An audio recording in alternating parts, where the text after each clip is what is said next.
Welcome back to the Kudlow Report. Americans for Tax Reform tell us that on January 1st, 2013, Americans will get smacked with a staggering $268 billion tax hike. All that thanks to Obamacare. Happy New Year indeed. Joining us now to report on this, Katie Pavlich, news editor, townhall.com. Hi, Katie. Split. Let's go through this stuff from your report. I want to rank them by numbers. The biggest one here, $123 billion, is a 3.8% surtax on all manner of investment. Now, how's that going to help the economy? What is this thing? Well, it won't help the economy. So essentially, with the way that this bill was set up is they're going to put this new 3.8% surtax onto investors to pay for Obamacare. And as you mentioned, it costs more than $100 billion. And something to keep in mind here is that the total tax hike cost for Obamacare is $500 billion. And Americans are going to see more than half of that take place on January 1st. And, all right, so that covers capital gains, dividends, estate taxes, covers a lot, that 3.8%. That's on top of whatever they decide to do on this fiscal cliff business. Now, Katie, the next biggest one, $87 billion, is an increase in the payroll tax. 0.9%. It would go from 2.9 to 3.8%. Small business and self-employed are going to pay for that. Now, how does that promote growth?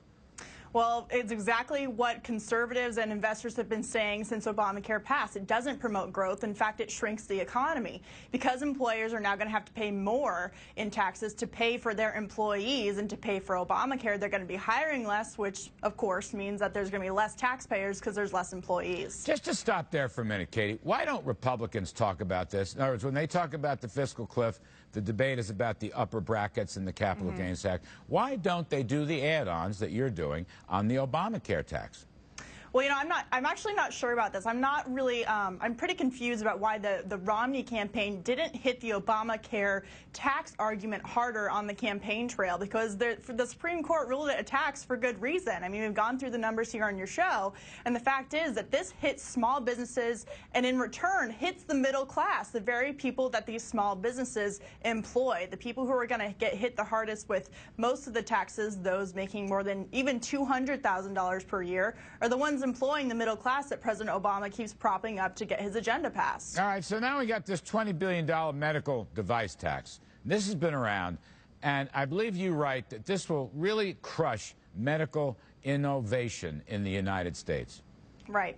Well, I think this is one of the more severe taxes that we're going to see, because essentially with this medical device tax, they're tacking on more cost to producing life-saving devices such as mechanical hearts. And what this does essentially is it does the same thing as a doctor shortage. These students who go into these specialized programs such as biomedical engineering are no longer going to see a return on their investment, because it's going to be too expensive for companies to keep as many employees around, which in return and in the long run means that companies are going to be producing less effective and less efficient medical devices. All right, Katie, another one, a nasty one. This one's only worth $13 billion, but gee whiz. There's a cap on special needs kids. Can you talk about that? That's incredible to me. Well, essentially, the current law states, and this will change on January 1st, that you can have, well, it changed actually when Obamacare passed. You used to have a flex spending account that was essentially, you put money into it that's tax exempt, and you can pay for special needs tuition with it. Well, that used to be an unlimited amount for special needs families. Now, the federal government has put a cap of $2,500 on what's called your flexible spending account, which means that anything after $2,500 for special needs families is going to be taxed, and tuition for special needs families is very expensive, around the average of $14,000 per year. So what this means is that special needs families are going to be paying $10,000, $12,000 more per year at a taxable rate to get their kids through school. Yeah, and they're always talking about how Republicans want to destroy the studies for autism. Right.